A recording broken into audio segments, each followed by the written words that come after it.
पीछे एकदम।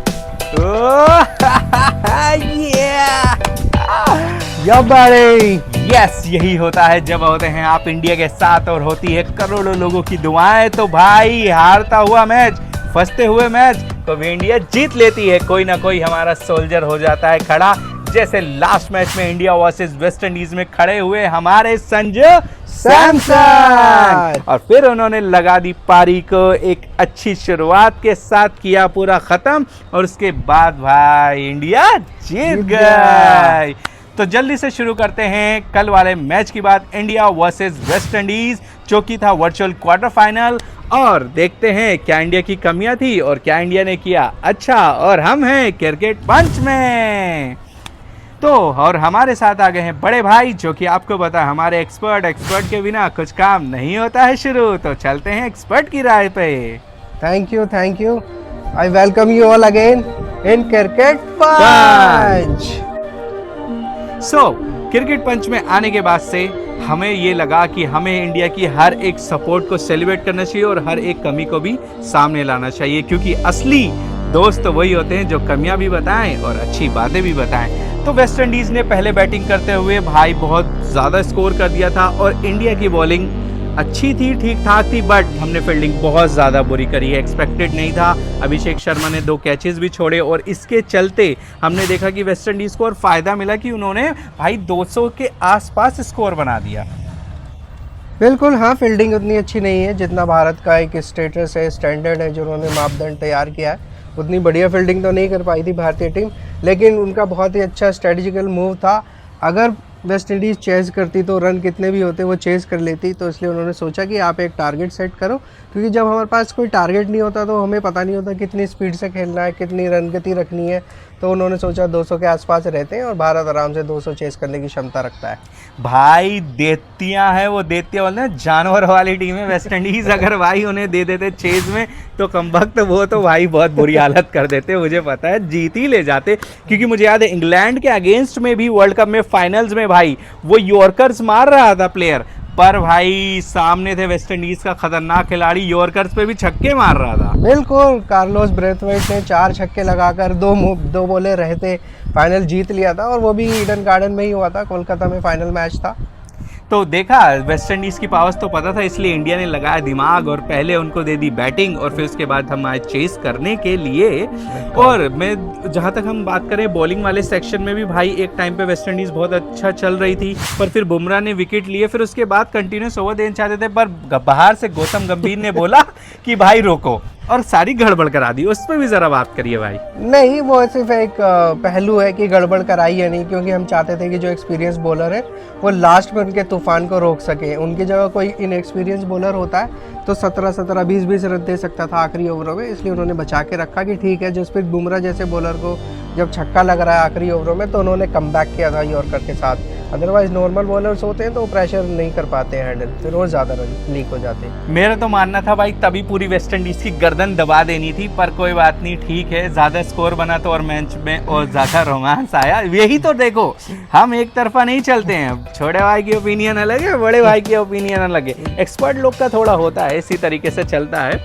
तो फिर चलो आगे करते हैं अब बैटिंग लाइनअप की बात। जब हम आए बैटिंग करने तो बैटिंग की बात अब कर लेते हैं। शुरू हो गया था टोटल सामने खतरनाक खड़ा, पर उसके बाद इंडिया ने जो शुरुआत करी, मैं तो उससे आज सेटिस्फाई नहीं हूँ, अभिषेक शर्मा से भी और ईशान किशन से भी।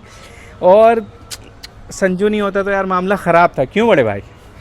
नहीं, मैं ऐसा नहीं कहूँगा बिल्कुल भी, क्योंकि अगर आप देखोगे तो इस बार भी स्ट्राइक ली थी अभिषेक शर्मा ने। हालांकि उन्होंने पिछले मैच में 50 बनाई थी, पर ऐसा नहीं था कि वो नॉन स्ट्राइकिंग हैंड पे हो। पहला ओवर उन्होंने ही खेला, और वेस्ट इंडीज़ ने भी वही सेम ट्रेंड फॉलो किया, एक स्पिनर को लेके आए, अकेले हुसैन उनका एक्सपीरियंस बॉलर है, पहला ओवर उन्होंने डाला तो पूरा उन्होंने ओवर खेला था अभिषेक शर्मा ने, और अच्छी बैटिंग करी थी। मुझे लगता है कि एक अच्छी स्टार्ट मिल गई थी, और जिस शॉट पे वो आउट हुए हैं वो उनका नेचुरल शॉट है और उस पर जाना पड़ेगा, क्योंकि T20 इंटरनेशनल है, हम खेलने आए, हम ज़्यादा होल्ड नहीं कर सकते अपने स्ट्राइक रेट को, तो उन्होंने सही किया। मुझे नहीं लगता कि बेकार क्रिकेट खेला अभिषेक ने। हाँ, ये तो प्रेस कॉन्फ्रेंस में संजू सैमसन की बात भी जब सूर्य कुमार यादव कर रहे थे तो उन्होंने यही कहा था कि हमने अभिषेक को लाइसेंस दे रखा है और हमने पूरी छूट दे रखी है कि जो आपका स्टाइल है आप उसे ही फॉलो करिए, उसी में खेलिए, तो उसमें बहुत बार वो जीत अच्छा स्कोर भी कर सकते हैं और आउट भी हो सकते हैं। तो टीम तो पूरा बैक कर रही है अभिषेक शर्मा को, हम भी कर रहे हैं बैक, ऐसी बात नहीं है, पर यार चाहते हैं थोड़े रन आ जाए।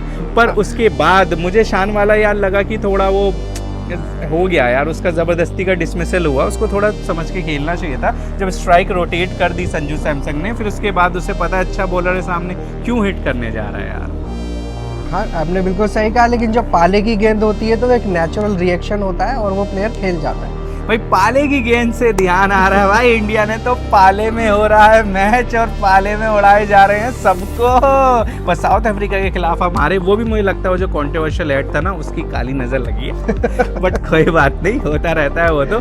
फिर आगे हम चले, अब आते हैं भाई संजू सैमसन पे। मैं तो भाई अगेंस्ट में था, संजू सैमसन को बाहर निकलवा रहा था, बड़े भाई नहीं मान रहे थे, कह रहे थे नहीं भाई इसको खिलाना है, रिंकू को निकाल दो। तो रिंकू के पापा का चीज़ हो गई, अरे हंसिए मत, रिंकू के पापा की चीज़ हुई तो फिर उसके बाद हम आ गए। बट कोई बात नहीं है, ठीक है, सारी हमारी सहानुभूति उनके साथ है, क्यों बड़े भाई। बिल्कुल बिल्कुल ठीक है, पर फिर भी एक्साइटमेंट इतना है ना इंडिया की जीत का, तो यार सब भूल जा रहे हैं, इमोशंस बाहर आ रहे हैं। तो संजू सैमसन की बात करते हैं। नहीं, बिल्कुल हमारी संवेदना उनकी फैमिली के साथ है। अगर किसी की फैमिली के साथ से कोई मिसहैपनिंग होती है तो उनको पहले आती है, फैमिली कम्स फर्स्ट। तो लेकिन जहाँ तक बात थी कि रिंकू के बदले अगर मुझे मौका मिलेगा संजू सैमसन को खिलाने का, तो मैं हमेशा उन्हीं के साथ जाऊँगा, क्योंकि वो कैप्टन भी रहे, काफ़ी टाइम तक उन्होंने आईपीएल में कैप्टनसी करी है। तो एक कैप्टन को मैं सिलेक्ट करना चाहता था और ना कि ये कि एक फिनिशर रोल, क्योंकि भारत की जो बैटिंग्स है काफ़ी अच्छे बल्लेबाज हैं हमारे पास। तो मुझे लगता था कि संजू सैमसन बढ़िया ऑप्शन था रिंकू सिंह की बदली।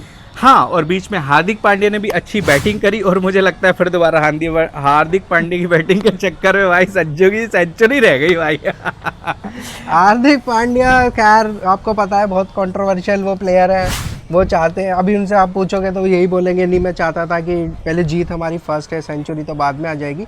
बट वो अच्छा नहीं कर पा रहे, एक कैच भी छूटा था उनका, तब जाके वो सिर्फ 17 रन ही बना पाए। जो उनका पोटेंशियल है वो नहीं कर पा रहे। मुझे लगता है कि हार्दिक पांड्या और बेहतर कर सकते हैं, इतनी बढ़िया बल्लेबाजी उन्होंने नहीं करी, बल्कि तिलक वर्मा ने बहुत बढ़िया बल्लेबाजी करी थी जिम्बाब्वे के मैच में भी और इस वाले में भी, इसी वजह से उनको थोड़ा और प्रमोट किया गया। और शिवम दुबे आप देखोगे तो लास्ट में आए थे 6 नंबर पे। हाँ, वो तो आपने सही बात करी। और सूर्य कुमार यादव का भी ये टूर्नामेंट कुछ ऐसा हल्के जा रहा है, तो इसके लिए मुझे लगता है सेमीफाइनल और फाइनल्स में रंग दिखाएंगे अभिषेक शर्मा और सूर्य कुमार यादव भी। और एंड में जाते जाते फिर 2 चौके शिवम दुबे ने भी मारे, जिसकी वजह से प्रेशर हटा संजू सैमसन से। और फिर बाद में तो भाई विक्ट्री किसकी हुई? इंडिया की। तो इसी तरीके से सेमीफाइनल में भी इंडिया को करना है सपोर्ट इंग्लैंड के खिलाफ, और उसका भी प्रीव्यू आएगा। और अपडेट्स के लिए बने रहना है क्रिकेट पंच में, और चैनल को करना है सब्सक्राइब। आज तो